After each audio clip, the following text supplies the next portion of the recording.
घरची गोरगरिबीची परिस्थिती आहे. माझे वडील रिक्षा चालवतात आणि त्यातून आम्ही इथपर्यंत आलेलो आहोत, इथपर्यंत पोहोचलेलो आहोत. माझा एक लहान 10 वर्षाचा मुलगा मी आज घरात सोडून इथं 29 दिवस झाले आंदोलन करत आहे. पण या सरकारला जाग कधी येणार आहे? यांनी आमचा अंत पाहिला आहे का? इथं कितीतरी विद्यार्थी आजारी पडले, सगळं झालं. आम्ही स्वतः इथं 4 दिवस झाले आजारी झोपून आहे. इथं सर्व महिला वर्ग तुम्ही बेटी बचाव बेटी पढाओ म्हणताय, परंतु बेटी पढायला तुम्हीच त्यांना पुढे जायला कमी करत आहात. आज माझ्यासारख्या ज्या महिला आहेत, ज्या स्वतः एक आई आणि बाप म्हणून मला उभं राहायला लागतंय सर माझ्या मुलासाठी. माझा 5 वर्षाचा मुलगा आहे सर, त्याला मी घरी सोडून आले. गुणवत्तेचा निकष म्हणाल तर सीटीटी टीईटी मी मगाशी म्हटलं तसं पेट आम्ही 1.5 वर्ष झालं आम्ही पेटच्या म्हणजे प्रोसेसमध्ये आहोत. आम्ही आमची गुणवत्ता प्रत्येक वेळेला सर सिद्ध केले सर. तरी आम्ही इथं 28 दिवस झाली इथं बसलेलो सर. आमची राहायची पण काही बायपास सर्जरी झाली पूर्ण सर. इथून डबल वॉर्ड रिप्रेझेंट ऑपरेशन झाले तरी आम्ही इथं 28 दिवस झाली इथं बसलो सर. आमच्याकडे कोणी आलं नाही, आमची कोणीही दखल घेतली नाही. लोकांकडून उधार पैसे घेऊन माझं शिक्षण आतापर्यंत पूर्ण केले सर. सेकंड सेमिस्टरला आहे सर. माझी पहिल्या सेमिस्टरची फीस 32,000 रुपये आहे आणि सेकंड सेमिस्टरची फीस 22,000 रुपये आहे सर. हे 22,000 रुपये मी माझ्या वडिलांनी मजुरीने आणि 2-3% व्याजाने हातपाय पडून लोकांचे आणलेले आहेत सर. पण आता हे पैसे फेडायचे कुठून मी? राज्यात एक तरफ आपल्याला ओबीसी आणि मराठा समाजामध्ये आरक्षणासाठी वाद निर्माण होताना दिसतंय. दुसरीकडे मुंबईच्या आझाद मैदानमध्ये आपण आहोत आणि 29 दिवसापासून हे जे ओबीसी विद्यार्थी आपल्यासमोर आहेत ते आंदोलन करतायत. यांची मागणी आहे की पीएचडी स्कॉलरशिपसाठी जे संस्थेकडून देणारी फेलोशिप होती ते कमी करण्यात आलेली आहे आणि फक्त यावर्षी 200 मुलांना द्यायचं असं ठरल्यामुळे हे बाकी जे 1400 लोकांनी विद्यार्थ्यांनी अप्लाय केला होता त्यांची अडचण वाढली आहे. तर त्यांच्याकडून जाऊन त्यांचा काय मुद्दा आहे हे सांगून घेऊया की एक सरकारने जी वित्त विभागाखाली कमिटी निर्माण केलेली आहे, जे संस्था आहेत त्यांना आता स्कॉलरशिप देता येणार नाही अशी प्रॉब्लेम उभे झालेली. खरं तर वित्त विभागाच्या अप्पर सचिवांच्या अध्यक्षतेखाली शासनाने एक कमिटी नेमलेली आहे की जे सारथी असेल, बार्टी असेल, महाज्योती असेल या संस्थांचं मध्ये कोऑर्डिनेशन करण्याचं काम करेल. पण खऱ्या अर्थानं या कमिटीच्या माध्यमातून या सारथी, बार्टी आणि महाज्योती संस्थेचं जे आहे ते स्वायत्तता संपवण्याचं काम त्या ठिकाणी झालेलं आहे असं आम्हाला दिसतं. कारण मागील वर्षी सुद्धा हा प्रश्न निर्माण झालेला होता की किती विद्यार्थ्यांना फेलोशिप द्यायची. तर विद्यार्थ्यांनी त्या संदर्भामध्ये आंदोलनं केलेली होती आणि सारथी असेल, बार्टी असेल, महाज्योती असेल या संस्थांनी तो निर्णय घेतलेला होता की बाबा विद्यार्थ्यांना, सगळ्याच विद्यार्थ्यांना त्याची आवश्यकता आहे, खर्च आहे, त्याच्यामुळे आम्ही ही फेलोशिप सर्व विद्यार्थ्यांना आम्ही देऊ. परंतु आता या संस्था ज्या आहेत त्या आम्ही गेल्या 29 दिवसांच्यापासून प्रयत्न करतोय की या संस्थांच्याकडे आमचा प्रश्न मांडायचा. परंतु त्यांनी 2 वेळेस आम्हाला लिखित स्वरूपामध्ये असं दिलेलं आहे की आता आम्ही याच्यामध्ये निर्णय घेऊ शकत नाही. वित्त विभागाच्या अप्पर सचिवांच्या अध्यक्षतेखाली जी कमिटी आहे त्यांना आम्ही हे प्रेफर करतोय. ज्यावेळी आम्ही वित्त विभागाच्या अप्पर सचिवांची भेट मागितली आणि त्यांच्याशी चर्चा केली तर त्यांचं म्हणणं असं आहे की संख्या ठरवण्याचं काम म्हणजे 200 जी आता संख्या ठरवण्यात आलेली आहे ते बदलून ते वाढवण्यात किंवा सरसकट करण्याचा जो निर्णय आहे तो आता तुमचे बहुजन कल्याण विकास मंत्री असतील किंवा मंत्रिमंडळ असेल ते हे घेतील किंवा तुमची संस्था घेईल महाज्योती. म्हणजेच काय तर महाज्योती संस्था ही वित्त विभागाच्या अप्पर सचिवांच्या अध्यक्षतेखाली कमिटी आहे, त्यांच्याकडे हा विषय आहे असं सांगते. आणि दुसऱ्या बाजूला अध्यक्ष जे आहेत ते महाज्योती संस्था आणि बहुजन कल्याण मंत्र्यांकडे हे दाखवत असतात.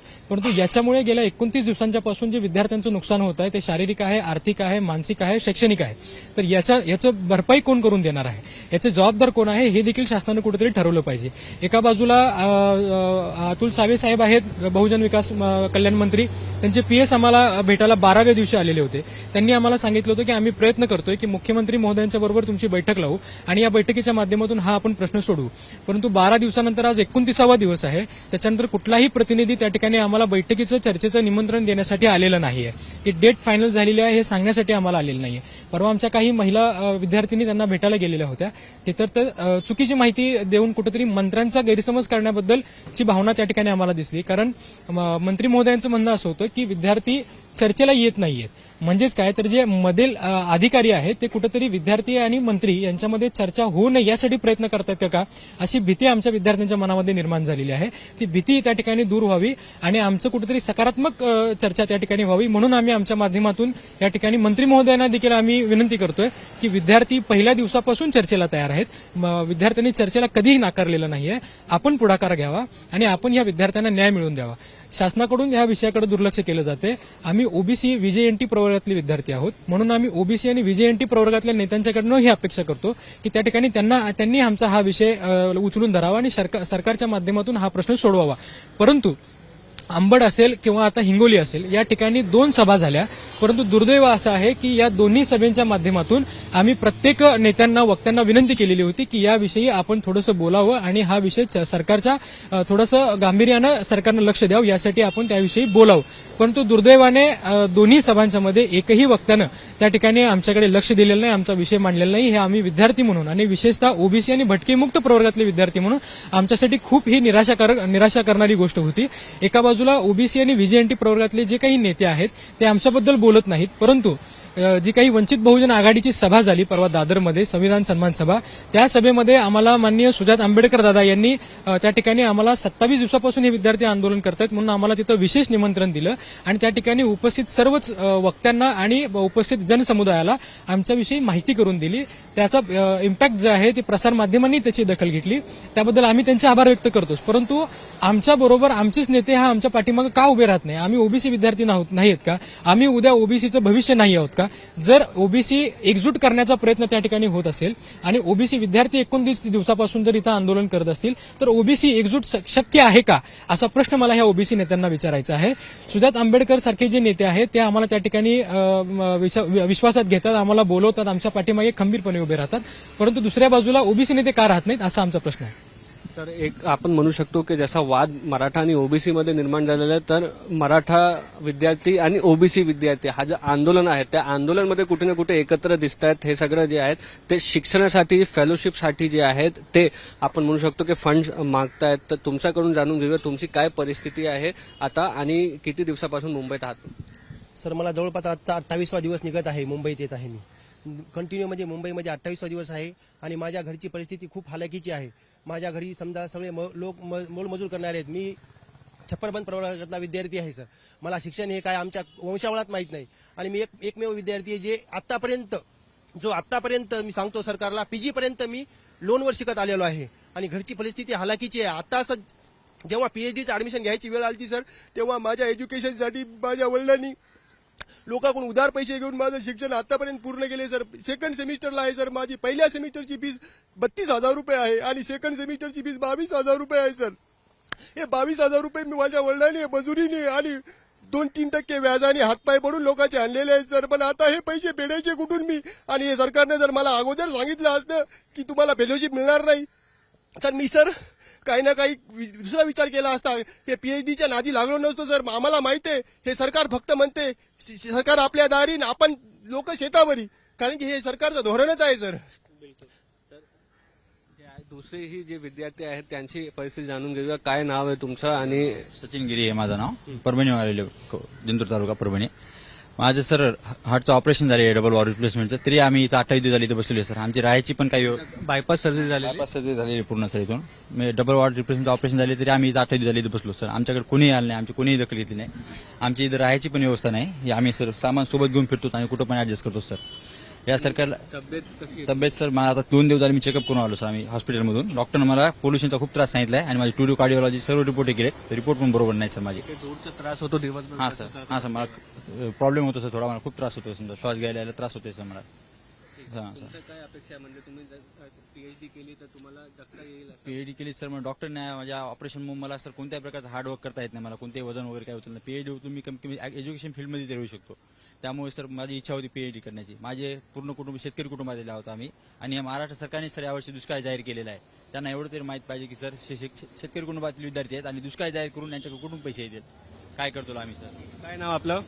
सर, माझं नाव किशोर राणेराव आहे. मी वसंतराव नाईक मराठवाडा कृषी विद्यापीठ या विद्यापीठातून आचार्य पदवीचे शिक्षण पूर्ण करत आहे. तर या ठिकाणी तुम्ही पाहू शकता महाराष्ट्रातून विविध जिल्ह्यातून विविध विश्वविद्यालयातून आचार्य पदवीचे शिक्षण करणारे विद्यार्थी या ठिकाणी एकत्र आलेले आहेत. तर आमची सर मुख्य मागणी अशी आहे की आम्हाला सरसगट हा शब्द आम्ही का वापरतोय, कारण सर मागच्या 2 वर्षापासून जे आचार्य पदवीचे विद्यार्थी शिक्षण घेतात त्यांना महात्मा ज्योतिराव फुले रिसर्च फेलोशिप या योजनेअंतर्गत फेलोशिप दिली जाते. गेल्या वर्षी किती विद्यार्थ्यांना मिळाली होती? सर, 2020 साली एकूण 957 जणांना फेलोशिप देण्यात आली होती. 2021 साली एकूण 1227 जणांना फेलोशिप देण्यात आली होती. मग आमचा हा मुख्य प्रश्न हा आहे की यावर्षी तुम्हाला तुम्ही का नाही देतात हा आमचा मुख्य प्रश्न आहे. यावर्षी त्यांनी सर सुरुवातीला असा जीआर काढला होता की आम्ही फक्त 50 लोकांना देऊ. नंतर विद्यार्थ्यांनी प्रोटेस्ट केल्यानंतर ते म्हणतात की आता आम्ही 200 जणांना देऊ. पण आमचा हा मुख्य मागणी सरसकट काय आहे सर, कारण त्यांनी मागच्या 2 वर्षी तर दिली, त्या निकषावर याही वर्षी द्यावी असं आमचं मुख्य मागणी आहे. आणि विशेष म्हणजे यावर्षी ज्या लोकांनी अप्लाय केला होता ते एलिजिबिलिटी क्रायटेरियामध्ये बसले होते त्या सगळ्या विद्यार्थ्यांना देण्यात आला. ही फेलोशिप म्हणजे काय, महिन्याला किती पैसे देण्यात येते, किती वर्षात हा पैसे तुम्हाला दिले जातात? सर या ठिकाणी प्रति महिना सुरुवातीचे 2 वर्ष 31,000 प्रति महिना दिले जाते. त्यामध्ये वेगवेगळी कंटिन्जन्सी असं म्हणून एक 35,000 पर मंथ या ठिकाणी आम्हाला मिळते. तर या फेलोशिप घेतल्यानंतर तुम्ही कुठेही काम करू शकत नाही. आम्हाला पूर्ण या ठिकाणी कॉलेजमध्ये दिवसभर म्हणजे 7 तास काम करावं लागतं. त्या ठिकाणी आमची उपस्थिती घेतली जाते. त्यांच्या बेसिसवर आम्हाला म्हणजे पात्र रिसर्च वर्क करावं लागतं पूर्ण दिवस. या ठिकाणी आम्ही कोणत्याही प्रकारचा प्रायव्हेट कोणताच जॉब करू शकत नाही. पूर्ण वेळ कार्य करावं लागतं कॉलेज. आमची मागणी सरसकट फेलोशिप मिळावी एवढीच आहे. आणि यावर्षी त्यांनी सुरुवातीला आम्हाला असं आम्ही म्हणजे इतर मागास बहुजन कल्याण मंत्री अतुल सावे यांची आम्ही परभणीमध्ये भेट घेतली होती. त्यांनी आम्हाला असं सांगितलं की आम्ही स्वतः म्हणजे ह्या जागा कमी केल्या आहेत. आम्ही त्यांना प्रश्न विचारला असता त्यांनी एक कारण दिलं की गुणवत्तेचं. तर आम्ही या ठिकाणी सांगू इच्छितो सर, कोणत्या बेसिसवर हे म्हणजे गुणवत्ता ठरवतात हे आम्हाला समजत नाही. आम्ही पीएचडी सारख्या इतक्या याच्यापर्यंत आम्ही हाय लेवलपर्यंत आलो आहोत. आतापर्यंत आम्ही 3-4 एक्झाम क्वालिफाय होऊन आलो आहोत. या ठिकाणी मी स्वतः सेट नेट क्वालिफाईड आहे आणि पीएचडी मध्ये टॉप रँकर आहे, 4th रँक आहे माझा. तर एवढे सगळे असताना ते पात्रतेचा हा निकष लावत आहेत. आणि विशेष म्हणजे अजून एक गोष्ट सांगू इच्छितो, मागच्या 2 वर्षी सर जे पात्र विद्यार्थ्यांना दिले, या वर्षीच्या विद्यार्थ्यांची संख्या अति जास्त दिसत आहे. कारण 2000 यांनी जे आताची नोटिफिकेशन काढली आहे त्यामध्ये 1 जानेवारी 2022 ते 30 ऑगस्ट 2023 या ठिकाणी म्हणजे जवळपास 2 वर्षाचे विद्यार्थी आहेत. त्यामुळे ही संख्या त्यांना भरपूर दिसत आहे. हे एक कारण आहे त्यामध्ये. ठीक आहे, तर आपण म्हणू शकतो की जी न्यू एज्युकेशन पॉलिसी संदर्भात पण तुम्ही सांगत होता की न्यू एज्युकेशन पॉलिसीमध्ये असा जे निष्कर्ष आता आले आहे तर येत्या वर्षापासून जास्त लोक पीएचडी स्टुडंट राहणार नाही. बरोबर. न्यू एज्युकेशन पॉलिसीच्या ज्या काही आता तरतुदी केलेल्या आहेत आणि वेगवेगळे महाराष्ट्रातले विद्यापीठ त्याची अंमलबजावणी करत आहेत. तर त्या अंमलबजावणी करत असताना अनेक विद्यापीठांनी अशी परिपत्रक काढलेली आहेत की न्यू एज्युकेशन पॉलिसीच्या रूल्सनुसार इथून पुढच्या कालावधीमध्ये जे काही टीवाय पर्यंत म्हणजे अंडर ग्रॅज्युएशन पर्यंत शिकवणारे प्राध्यापक आतापर्यंत रिसर्च गाईड म्हणून काम करत होते, ते आता इथून पुढे रिसर्च गाईड म्हणून काम करू शकणार नाहीयेत. फक्त जे पीजी चे प्राध्यापक आहेत, परमनंट आहेत, ज्यांची नियुक्ती पीजी प्राध्यापक म्हणून आहे, असेच प्राध्यापक इथून पुढे आता रिसर्च गाईड म्हणून काम करतील. त्याच्यामुळे येणाऱ्या काळामध्ये 2023-2024 मध्ये जी आता विद्यार्थ्यांनी अप्लाय केलेली आहे ती संख्या जवळपास 70 ते 80% घसरणार आहे. पुढच्या वर्षी विद्यार्थीच आपल्याला मिळणार नाहीयेत. महिला भगिनी पण इथे आहेत, त्यांच्याकडून जाणून घेऊया कुठली परिस्थितीमध्ये तुम्ही हे आंदोलन करताय, काय अपेक्षा आहे सरकारकडून? अपेक्षा म्हणजे आम्ही गोरगरिबी कुटुंबातून आलेले सर्व विद्यार्थी आहोत आणि महिलांना एक प्रकारे सरकार म्हणत आहे की बेटी बचाव बेटी पढाव, परंतु पीजी पर्यंत शिक्षण हे आम्ही आमच्या आई वडिलांवर जीवावर करत होतो. परंतु या उच्च शिक्षणात वर येताना आम्हाला एवढ्या अडचणींना सामोरं जावं लागलं आहे आणि आता ही कंडिशन आलेली आहे. इथं पण आम्ही पोहोचलेलो आहोत. परिस्थिती घरची गोरगरिबीची परिस्थिती आहे. माझे वडील रिक्षा चालवतात आणि त्यातून आम्ही इथंपर्यंत आलेलो आहोत, इथं पोहोचलेलो आहोत. माझा एक लहान 10 वर्षाचा मुलगा मी आज घरात सोडून इथं 29 दिवस झाले आंदोलन करत आहे. पण या सरकारला जाग कधी येणार आहे? यांनी आमचा अंत पाहिला आहे का? इथं कितीतरी विद्यार्थी हे आजारी पडले, सगळं झालं. आम्ही स्वतः इथं 4 दिवस झाले आजारी झोपून आहे. इथं सर्व महिला वर्ग तुम्ही बेटी बचाव बेटी पढाओ म्हणताय, परंतु बेटी पढायला तुम्हीच त्यांना पुढे जायला कमी करत आहात. तर हे कुठून आले मॅडम तुम्ही? सर कोल्हापूरवरून आले मी. सर इथं प्रत्येक महिला किंवा आम्ही सगळेजण प्रत्येक जण आमची घरची परिस्थितीचा विचार न करता सगळं पागं टाकून आज 29 दिवस झाले इथं बसलोय. सर आज माझ्यासारख्या ज्या महिला आहेत ज्या स्वतः एक आई आणि बाप म्हणून मला उभं राहायला लागतंय सर माझ्या मुलासाठी. माझा 5 वर्षाचा मुलगा आहे सर, त्याला मी घरी सोडून आले.